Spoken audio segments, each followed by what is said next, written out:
Hi, everyone. Welcome back to the Minute Women podcast. My name is Grace. And I'm Linnea, and today I'm coming at you live from the BNV studio. I'm not live, so pre-recorded. jealous. But I'm at the BNV studio with Mark in Halifax. I'm using a real microphone, not a microphone that Mark bought for us taped to a wine bottle, which is really nice. Which is a huge slight on me, okay? Listen, Okay. The amount of engineering it takes to duct tape a microphone to an empty wine bottle should be respected.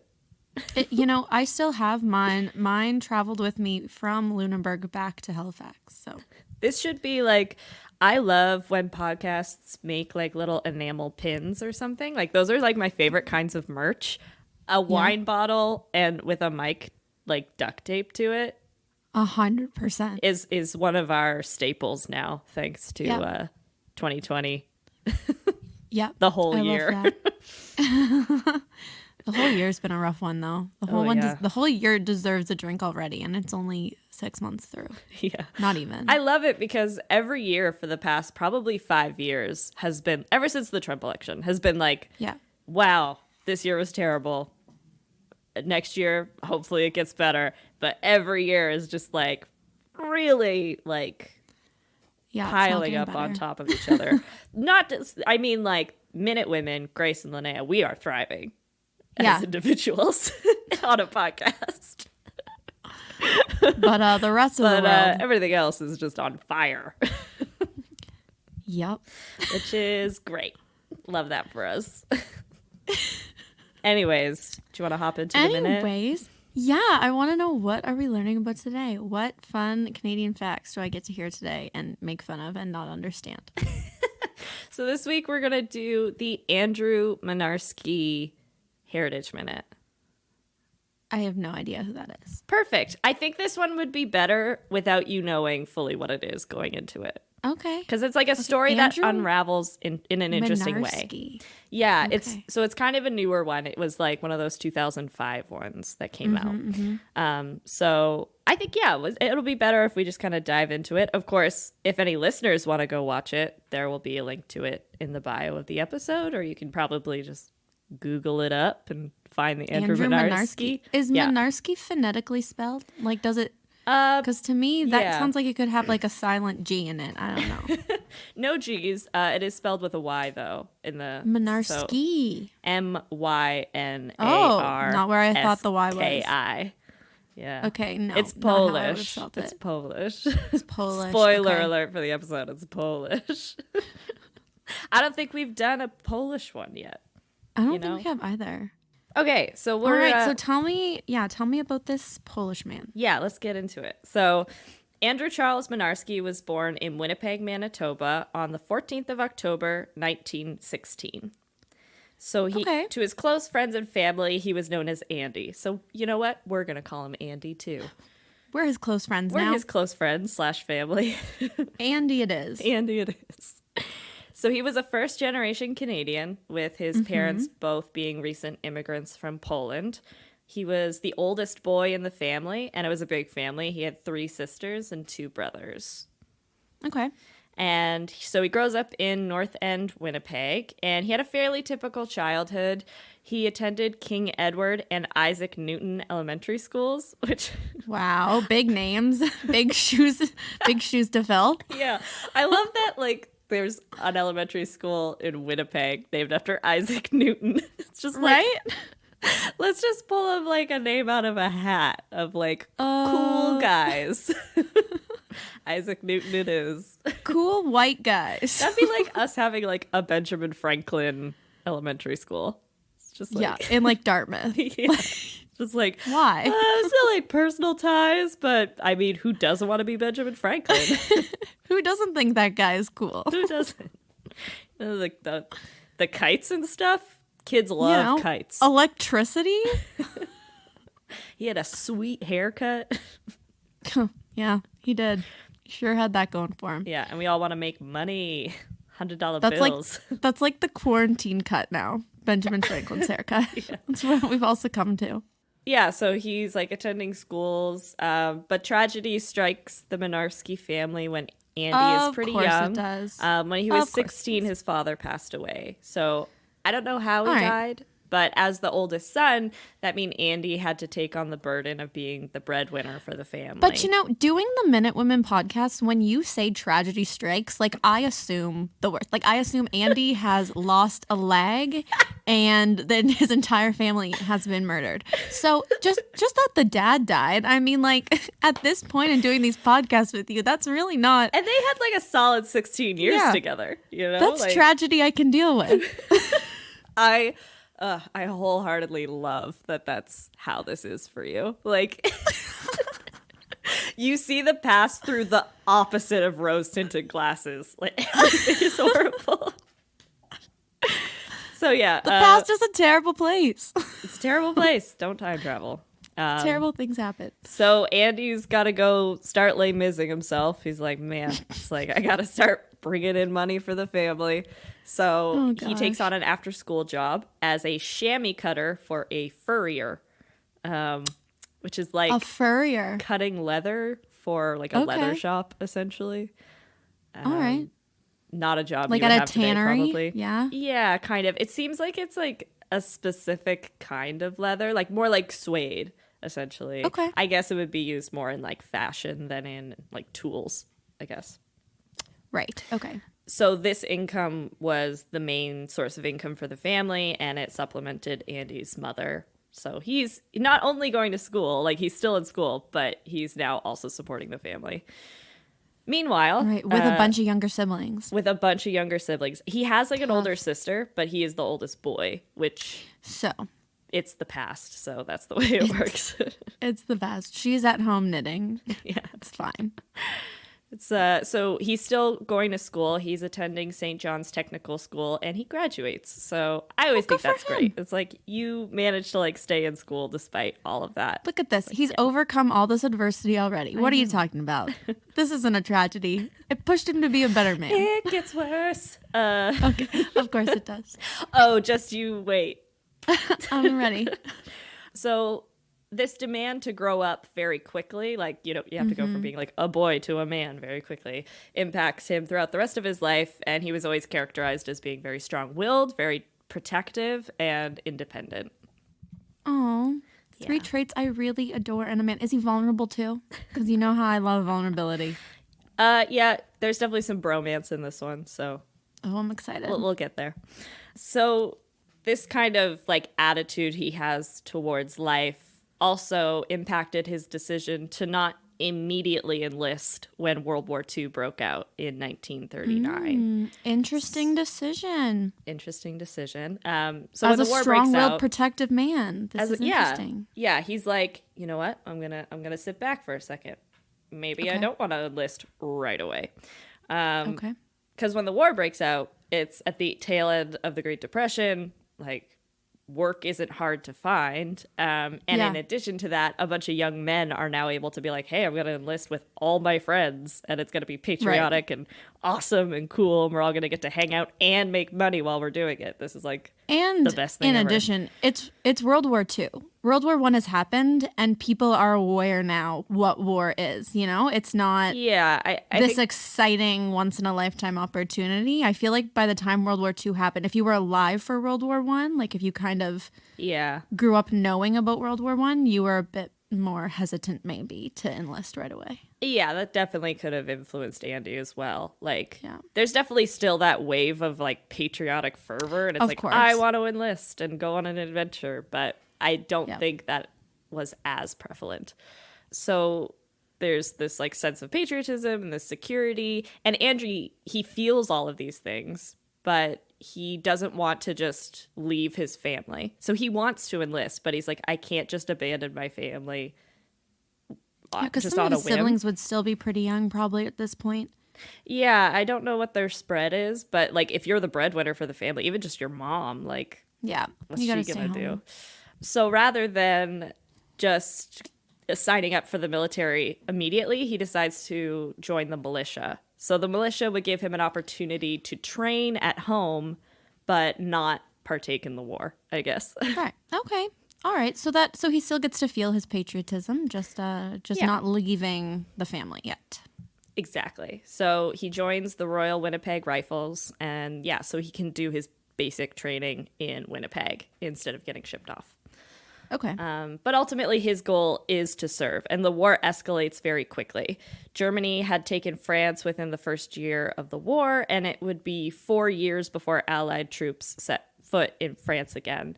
So the Royal Canadian Air Force was completely caught off guard by the escalation of war and how important Air Force was going to be in this kind of new age of war.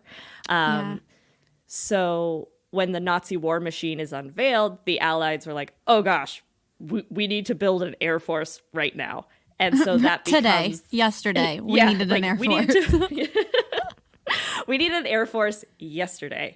So they're really selling Air Force to a lot of young men. And they would basically take anybody. So Andy joins the Royal Canadian Air Force. Which is absolutely horrifying to me. The fact that they're just like, yeah, you random guy, you're gonna get in a plane, and yeah, that's terrifying. Yeah, basically as long as you can like see and hear and you don't have any immediate health problems, we will not put you in a colorblind. plane. That's a big one. Like, these people had never flown before, not even like piloted, like they'd never been in planes they would have never been in a plane before. Yeah, so we're gonna like, not only are we gonna put you in a plane, we're gonna put you in a plane strapped to bombs. It's gonna be great. By yourself. So this likely influenced his decision to join the Air Force. Also, like, the Air Force is dominating the media during this phase of the war because the Battle of Britain is the RCAF. Well, and the Royal Canadian Air Force was like a propaganda machine. It was so glamorized. Oh yeah. And so romanticized to be a fighter pilot. Yeah, and like especially because Battle of Britain is the Nazis attacking Britain via aircraft and like you have like the air raids. Yeah, exactly. Yeah. That's Britain's most immediate participation in the war right now. So as a Canadian, that would be the one that you see the most. And you're like, oh, wow. If I want to serve, Air Force is going to be the quickest way I get to serve. Like, rather than being a foot soldier where you have to, like, your safety is irrelevant. It's like, it's not about will I come home. It's like, can I leave, please? Oh, God. So all of this would have been extremely exciting for a young man like Andy. And just before his 25th birthday, Andy transferred out of the militia and joins the RCAF as an air crewman. Right. Okay. So when you join the Air Force, you first have to go to initial training school. And so Andy was sent to Edmonton. Well, thank God for that. At least he's going to do that. Yeah, they're not going to just put you up in the plane right away.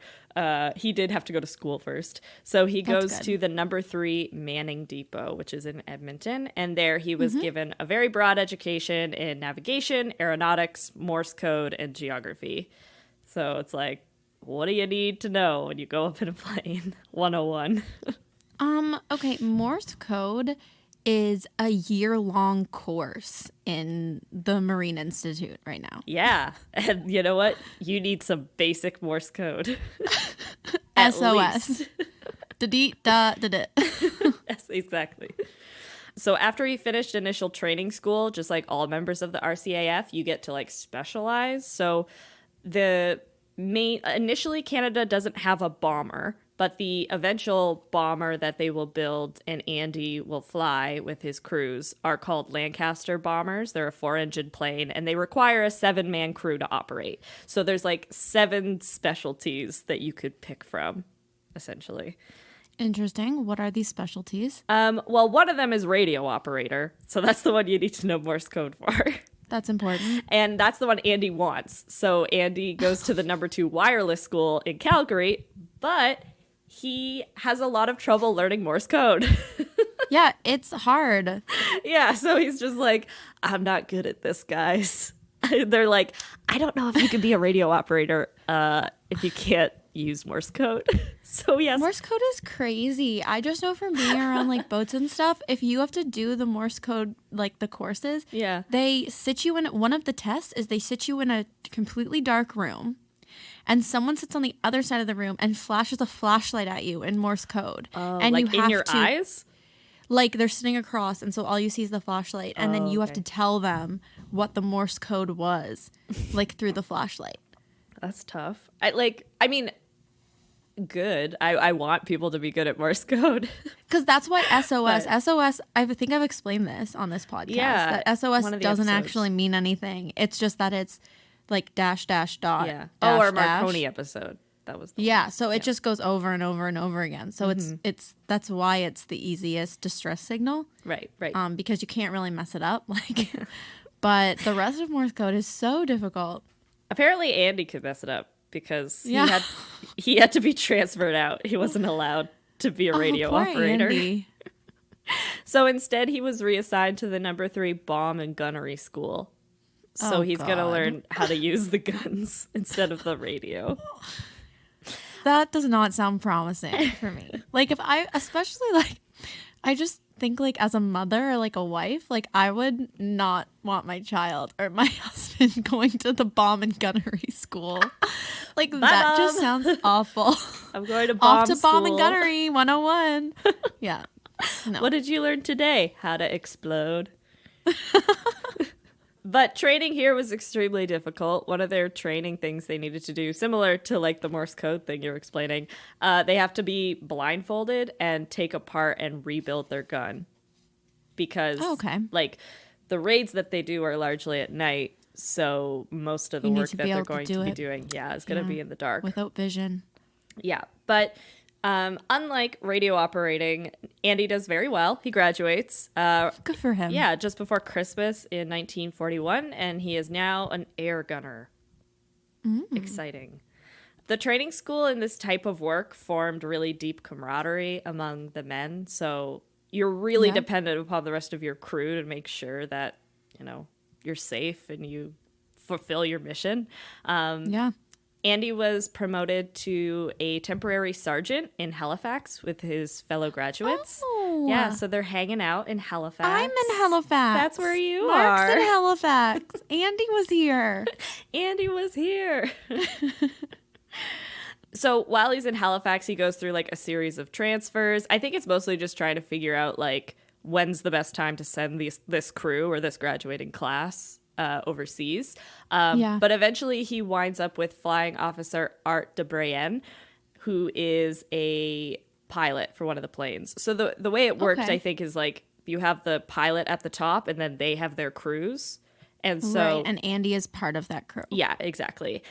So he joins as the mid-upper gunner. So Lancasters have 2 gunners. They have one at the rear turret and one at the mid-upper. So he's up on top of the plane operating that gun. Okay. And he joins the number 419 Moose Squadron.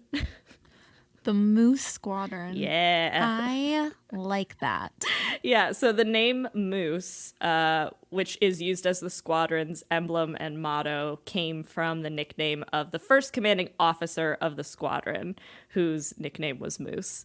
So, in his memory, they named, the whole squadron after him, but they're now known as Moosemen. And it's still a squadron. You could still be a Mooseman today. You could still be a Mooseman. I don't know if I'd want to be. I don't know if that's for me. It's funny because all of the pictures that the squadron takes, it's them with a hunting trophy moose head. The one you would hang on a wall. They're I imagine them just doing the moose ears, putting their hands up by their head. Yeah, in It's a Wonderful Life. It's hee-haw. Yes, exactly. Well, yeah, imagine that, but a whole squadron of dudes in pilots' uniforms. So, so this is oddly attractive and unattractive at the same time. So close. So, this is Andy's crew, and they flew missions out of England starting in November of 1942. So, their missions were largely flying night offensives over Germany, which they would do for the next 18 months. So, from November of 1942 for the next 18 months. Wow. Because, I think what we remember partly is, Nazis bombing London. But like British people bombed Berlin and Frankfurt and like all these civilian locations as well. So that's what he's doing right now.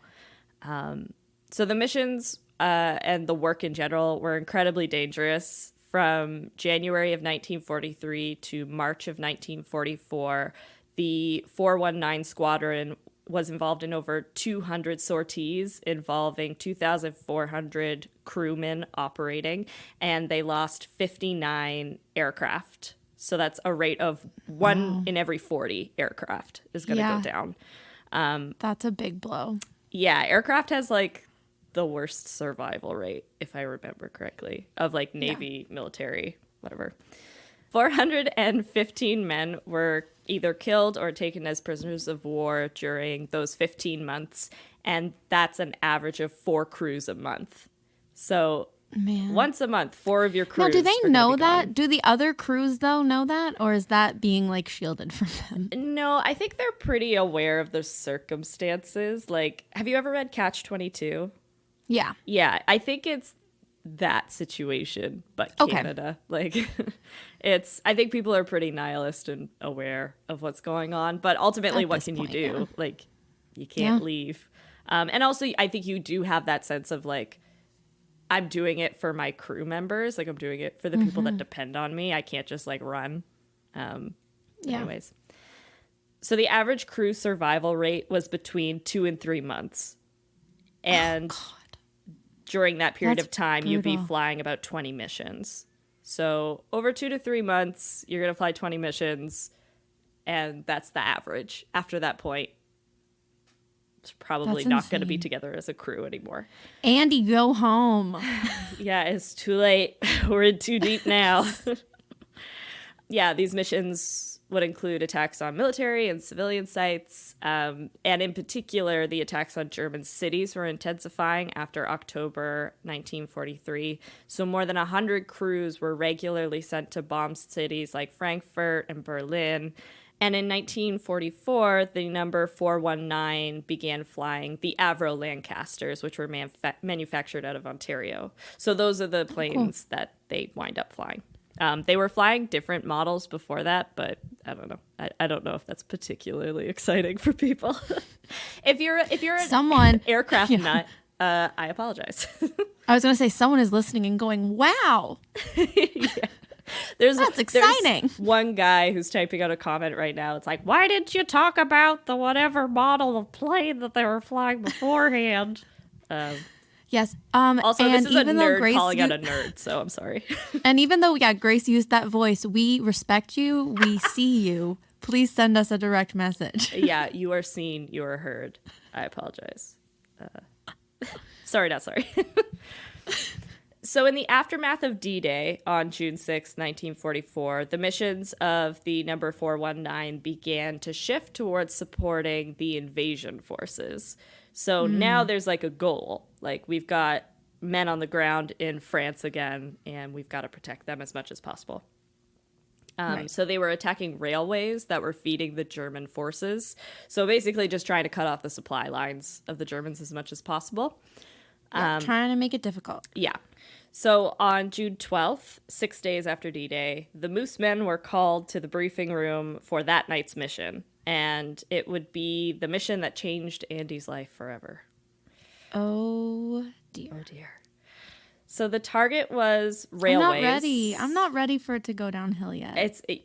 It's okay. We're in this together. Okay. If I was in the studio and we didn't need to social distance, I would like hold your hand through all of this. But I would like that very much. I'm virtually holding your hand through all of this. So the target was a set of railways in the marshalling yards at Cambrai, France. And this was Andy's crew's 13th operation. So okay. They're beating the odds. Yeah, they're not. Well, they're not above average, but like, they're still alive. They're going. They're trucking through.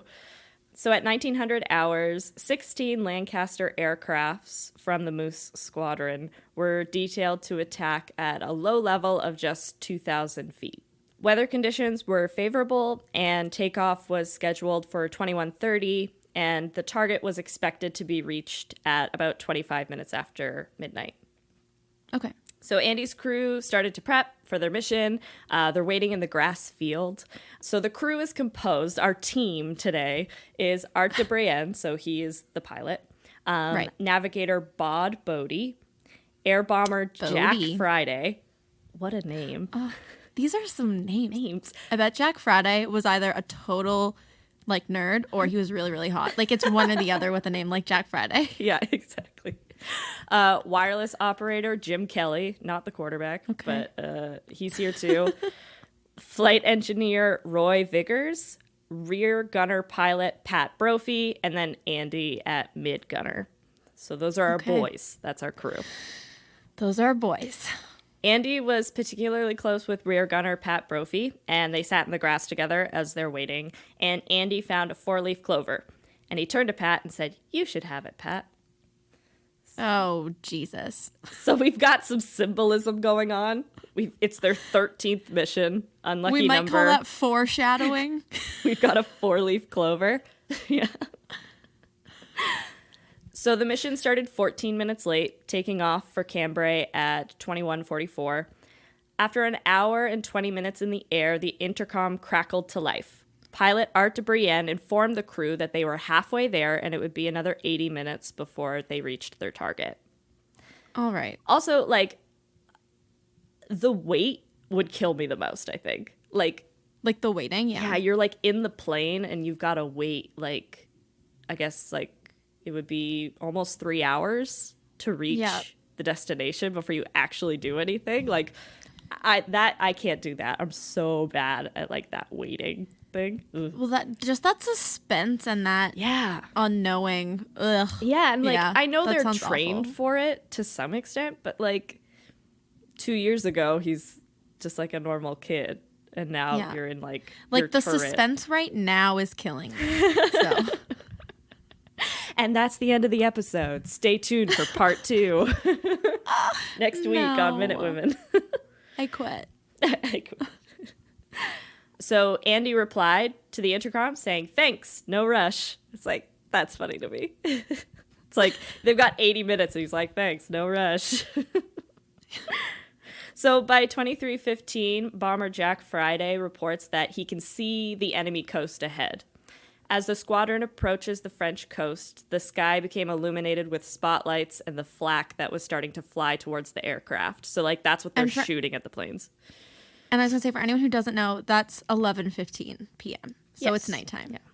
Yeah. I thought I'd stick with the military thing. I'm really into it. It's like, it's a military mission, so there's military reports about it, which means you know, like, the minute play-by-play of, like, what's happening. Yeah, like, that really is cool. Much more detailed. Easier for you to research. Yeah. Thank you, Royal Canadian Aircraft or Force. You know who you are. Whatever you are. Shout out to you. Shout out to the Moosemen.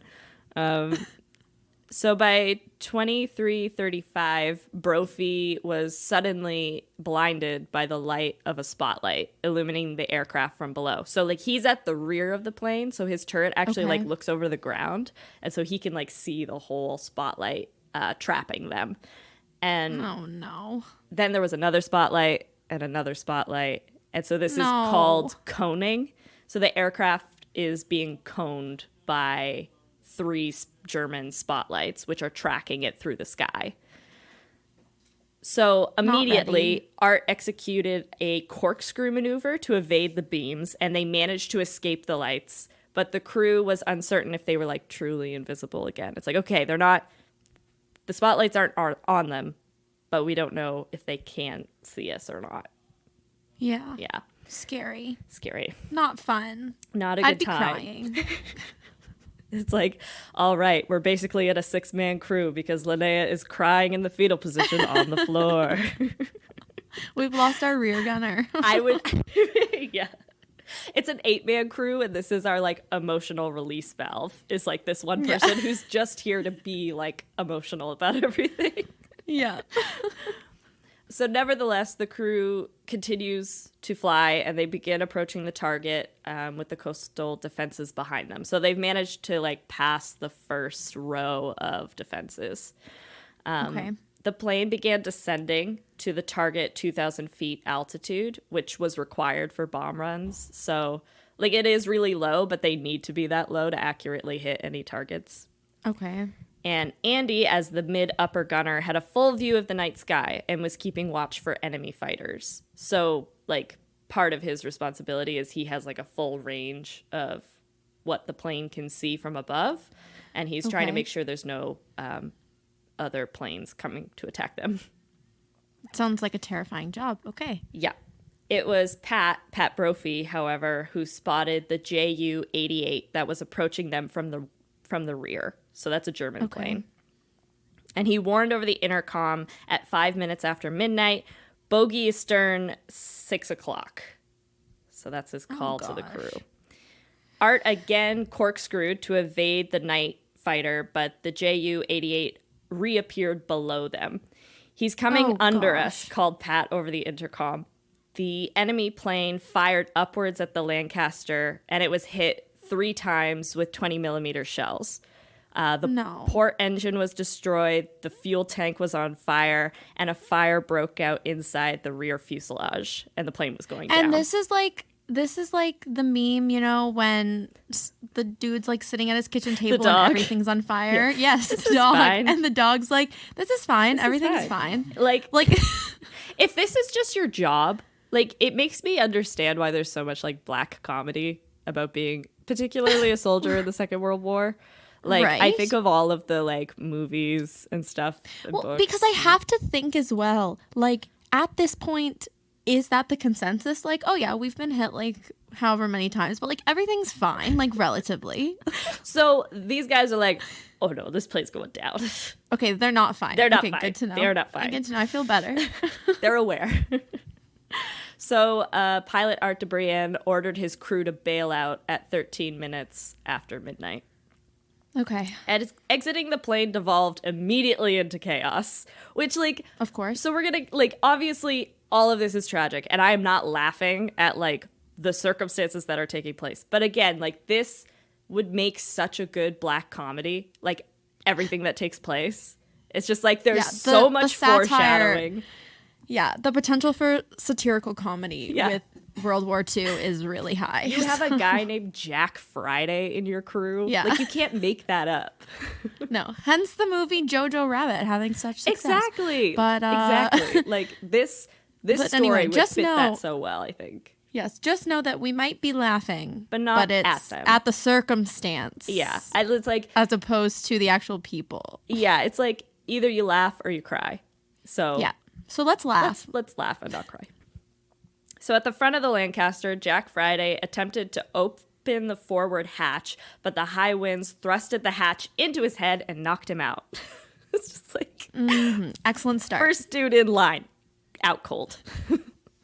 So Roy Viggers came up behind Jack and managed to push him out of the escape hatch and deploy his chute. So...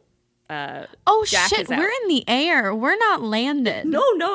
Like, we are exiting the aircraft. We are burning. We are going down. Oh, for God's sake. Okay, so he knocked himself out. Okay, yeah. All right. I'm with you. I'm following. Yeah, so he manages to, like, get Jack out safely and get himself out safely. So good job, Roy. Thanks, Roy. Bob jumped from the plane as Art wrestled to keep the plane from spiraling into a dive. So, like, the pilot can't get out until everyone else is out. Otherwise, like, the plane is just going to, like, lose control completely. Jim also managed to bail out. And then finally, Art bailed out as well, unbeknownst to him, of the truly harrowing events that were taking place at the rear of the plane. So, where's Andy? This is the thing. Art thinks everybody's out, but they're not. Oh, my God. So, no. Pat's line to the intercom was cut during the shelling. So, like, Pat can't hear the intercom, and he can't report back to the pilot anymore. He can't communicate with anybody. All right. But he sees the signal light go off that says you need to bail out. And so he's trying to bail out, but he realizes that his turret is jammed. So he can't turn his turret more than a few inches. Okay, what's his turret? So like that's like his like chair essentially, like what he's sitting in, where his gun would be. If you think like Star Wars Millennium Falcon when they're in like fights, it's basically that. But he can't get out. Following. The flames from the fuselage were creeping closer and closer, and Pat is trying everything to get out. He attempts to hand crank his turret open, but the crank snaps. So like, oh gosh.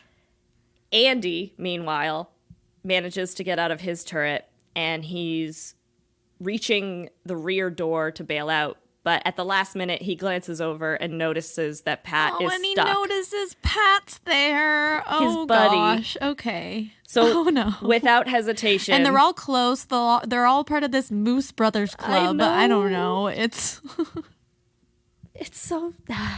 Okay. So, let's do this together. Without hesitation, he crawled through the burning hydraulic fluid to Pat.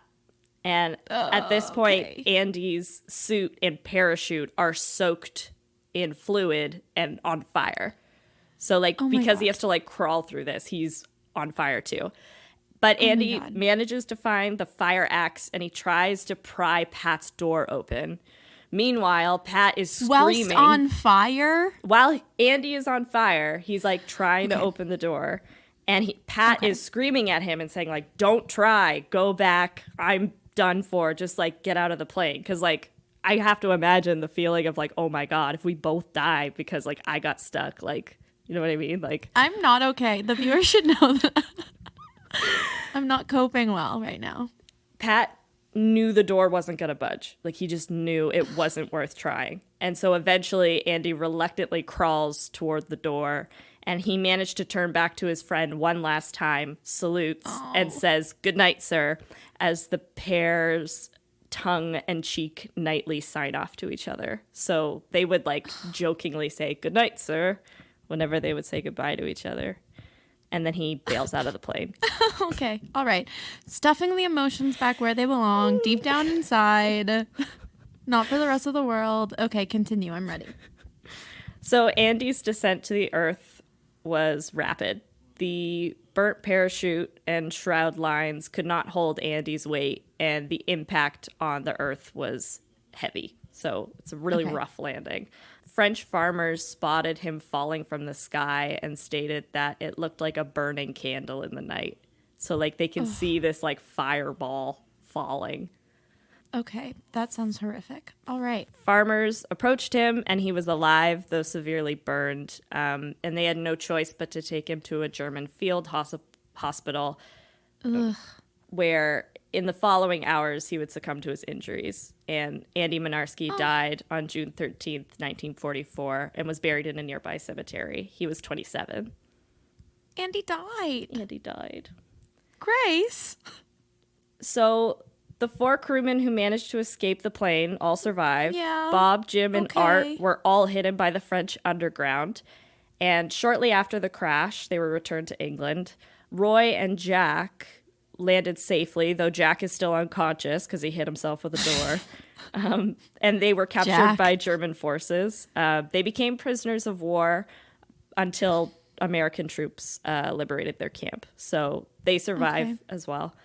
But how do we know the story of Andy then? Who's the only person who witnessed it? Shut up. Shut up. That guy lived?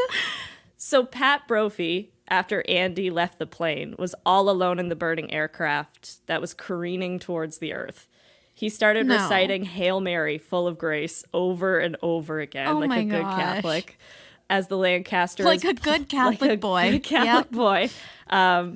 From his window, he could see trees and other distinguishing features of the ground, and he felt when the aircraft started to break up as it was hitting the tree line.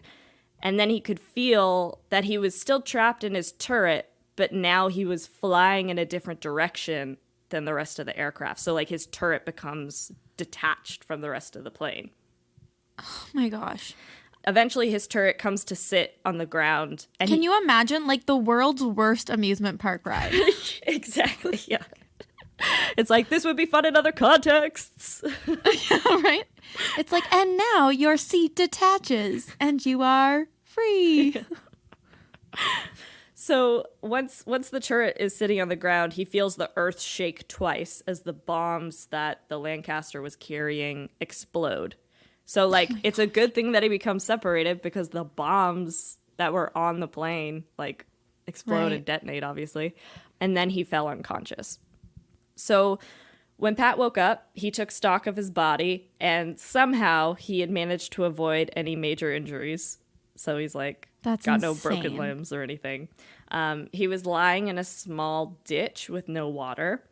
The mission was supposed to have been a quick run, so he didn't, like, bring anything with him. So he's basically, like, in the wild with nothing at this point. Yeah. All he had on him was his revolver and his toothbrush. Oh, well, toothbrush. Don't know why. Hey, hi, Jean. Yeah. Hi, Jean. Important. So the crash had broken the turret enough for him to, like, break it apart and escape the turret. And so he leaves the turret. He takes account of his surroundings. He takes his helmet off. He, in retrospect, remembers, like, when I took my helmet off, all of my hair stayed in the helmet. Like, it singed off. But at the time, he was like, didn't seem like a big issue. So I just left the helmet behind. No hair, not a big deal. Yeah, it's like, I've got bigger fish to fry. In the distance, Pat saw the lights of a small village, so he slowly starts making his way towards it. And he's moving very carefully because it was nearing daylight and he's in an active war zone right now. There could be tripwires and bombs and God knows who knows what who you're coming gonna stumble for him. upon. Yeah, exactly. Yeah. So he reached the village around, he thinks, like 6 a.m, but he's not sure. And he's like weaving his way through the narrow streets. He described all of the homes as being built very close together. Okay. It's just like, wow. I love that. I love that you're like, you've just survived the most harrowing plane crash ever described. And you're like, the architecture is really interesting here. Oh my God. I should just take a moment and write this down. Yeah.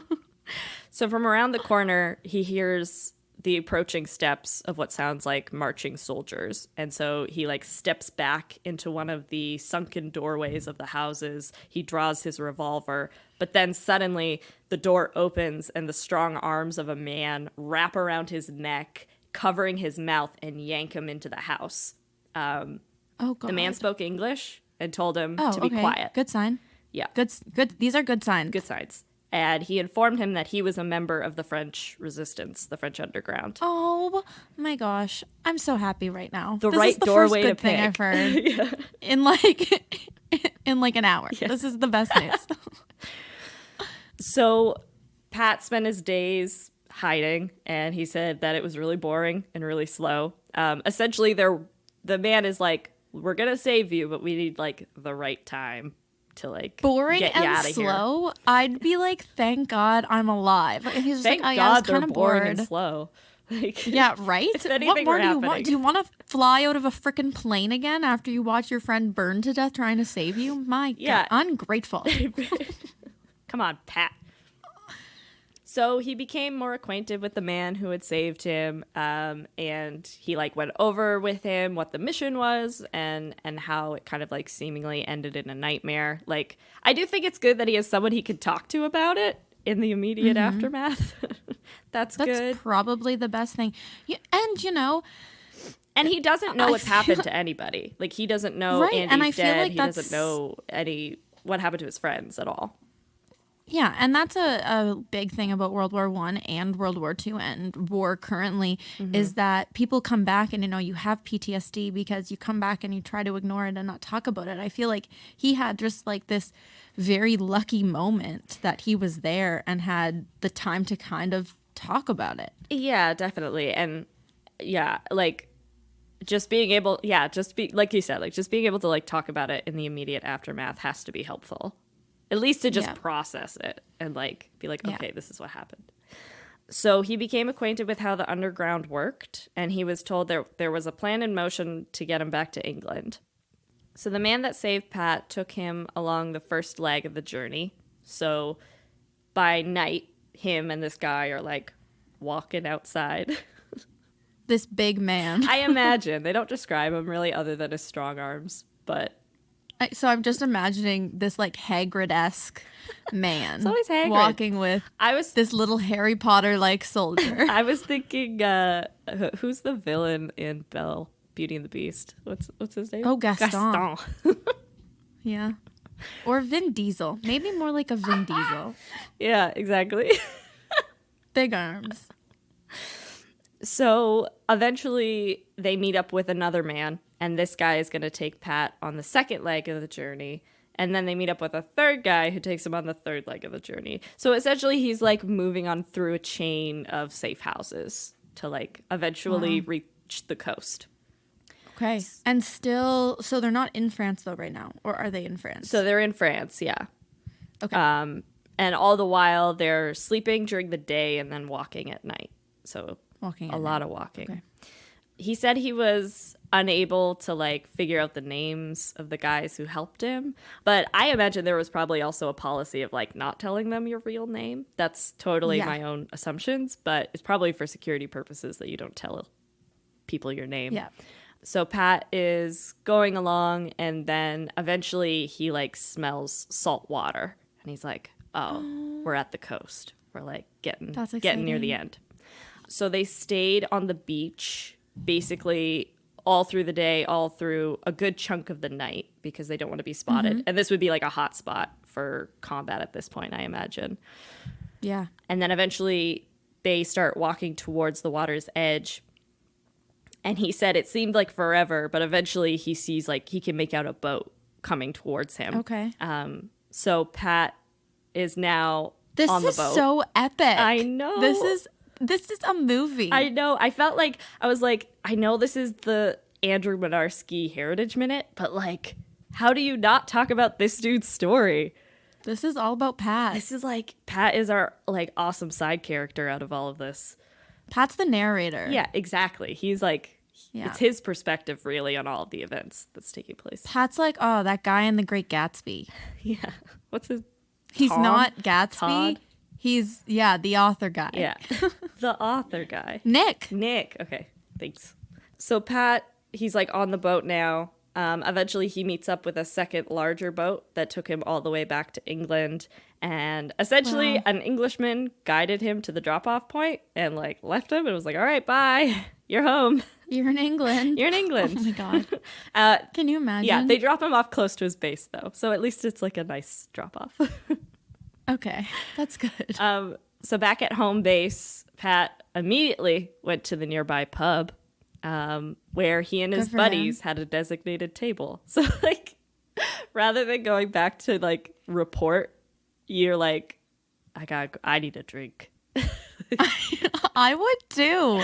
Totally fair. Totally respect it. Yeah. Are they there? So at the table, alone was Pilot, Art de Brienne. No. So the pilot's there. Not in a bad way. It's just like he happens to be the only one there at the time. I know. He made it. He's there. Okay. All right. So he's Stepping there. the emotions aside. He's sipping on beer.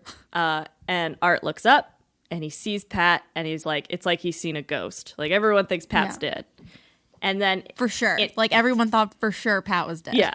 And in shock, he's like, get out of here. Go away. Like, who are you? Like, also, he doesn't have hair anymore. So, like, he said, like, it took some convincing to be like, no, it's really Pat me. Had like maybe Pat had like a huge, like, curly bushel of hair. He did. Like, maybe Pat had like a huge fro and now it's gone. Yeah, he was like, I had really long black curly hair. And so yeah, it was okay, like, so it would be confusing. Which is like a little strange for a military guy, but I don't know. Maybe this mission took place just before his like next haircut. Anyways. So eventually Pat manages to like calm him down and be like, no, it's really me. Now I'm back, baby. And do I have a story for you? And boy, do I have a story to tell you. And so they sat together and Pat relayed the story of how he survived and also the story of Andy, because no one knows what Andy did other than Pat. Wow. So Pat, thankfully, was sent for rest for 2 months in Scotland. So he got to like take a leave for 2 months. And then he returned to active duty. Like imagine having to get back up in a plane after that. Oh my God. It's like, ugh. Anyways. Sounds awful. So, and what year are we at right now? How much time's left in the war? So this would have been, I guess, a few weeks after D-Day. So we're like, we've got about a year left before victory in Europe. Right. So in late 1945, after hearing Pat's story, Art de Brienne started the process of gaining recognition for Andy's selfless and extraordinary act. First, by inquiring about the location of his grave so it could be relocated to a Canadian military cemetery. That's amazing. Yeah, so it's actually like the pilot who takes on, and I think part of that is like he would have been the highest ranking officer, so it's like his responsibility. Yeah. So they faced some initial resistance, but eventually the recommendation worked its way up the command structure of the RCAF and the RAF. And on the 11th of October, 1946, a Victoria Cross was posthumously awarded for valor of the highest order to Andrew Charles Mynarski. Oh, that's so lovely. Yeah, so I think he's one of the few Canadians who receives a Victoria Cross during the Second World War. Pat wrote a letter to Andy's mother when the Victoria Cross was given, and like they have a copy of that letter. That's so. And he starts it by saying, "My dear Mrs. Mynarski, it is with a feeling of pride and humility that I write this letter to you. Pride that Andy's heroism has been at last recognized with his award of the Victoria Cross. Humility because he's dead now and I am alive, whereas it should be the other way around." That is so sad. No. It's so sad. So Pat goes on to serve in the Korea War as well. So he remained like an active member of the Air Force for the rest of his life, though eventually he moves more into like work from Canada rather than active duty in foreign countries. Andy has been recognized by so many people, like especially in like Manitoba, there's like schools named after him. There's like hundreds of statues and plaques. All they had were schools named after dead white American dudes. Now we have someone a little more relevant to name the schools after. Quick, name all the schools after him. Yeah, exactly. It's like, everyone get rid of these. He's also featured in Canada's Valiant Memorial alongside Laura Secord and Governor Frontenac. So, would you look at that? I feel like every Heritage Minute hero is going to wind up in that memorial. Yeah. But yeah, that's the story of Andy Mynarski and his incredibly brave what about the other guys, act. though? I couldn't really find a whole lot about what they went on to do after the war. If this were a movie, this would be the post credits where they're like, Jack Friday eventually woke up and went on to do something else. Jim Kelly went on to be a quarterback for the Buffalo Bills. He lost 4 Super Bowls. Exactly. But yeah, I with know like what the Pat went on to sweet do, soft music playing, and the like black screen as like before the credits roll. Exactly, like white Times New Roman's font over a black. Exactly. Yeah, but it's actually really interesting. We should watch it, I think, at some point. But there was like an art house film that was made about Andy, and it's like it's all about this like dramatization of his descent to the earth. And, like, it seems really cool. I couldn't tell. I think it might be in Polish, but it was made in Canada. It seems really interesting. It's only, like, 12 minutes long, so we would, like... Okay, we can watch that. We should watch that at some point, but... we should watch that. Yeah, that's Andy, who's, like... I think it's an interesting story because it's, like, an ordinary guy who did, like, this absolutely incredible thing. And you can kind of see a build-up to it of, like, he'd always been responsible for other people for like a huge chunk of his life. And sweet Andy. Sweet Andy. Yeah. And Pat's incredible story. Sad. I do feel like it's like Pat's unreal. The Heritage Minute is like them meeting up at the bar beforehand, and it's them like chatting, like Pat and Andy.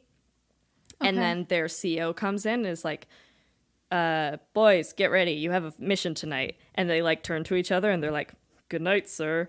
And then they like go off for their mission. And then it cuts to them in the plane on fire, like trying to get out. And then it's Andy like saying goodbye to Pat and like going, good night, sir. And like bailing out of the plane. But that's really it. And not to say like that isn't an incredible story. And obviously Andy is worth the recognition that he's received. But Pat's story is also so incredible. Well, Pat's account is the story. Yeah, you know what I mean? So it's pretty incredible. Yeah, like if Pat hadn't survived the crash, we would never know what Andy did. Right. And then you've got to think like, oh my gosh, how many stories are like that? Like, how many stories exist where you just don't have witnesses to it? Like, and I think especially in war. Yeah, when I was researching, I think that was the reason there was resistance to it, was like there's only one official account of it. Right. And it's like his best friend. Yeah. But I mean, come on. It's like so good. Yeah. Anyways, I loved that. A little bit of a shorter one today, but but it was good. Yeah, thanks so much everyone for listening to this week's episode of the Minute Women podcast. Just a quick reminder that if you're not already following us, go follow us on our Instagram, Minute Women Podcast, and on Twitter at The Minute Women, and on Facebook at Minute Women Podcast as well. And we also have a really fancy, beautiful website, which is www.minutewomenpodcast.ca. So go check us out there. Yeah, and if you want to rate, review, subscribe to the podcast, we're on all major podcast platforms. Reviews on iTunes are especially good for us, so please leave us a 5-star review and let us know what you think. Bye, everyone. Bye.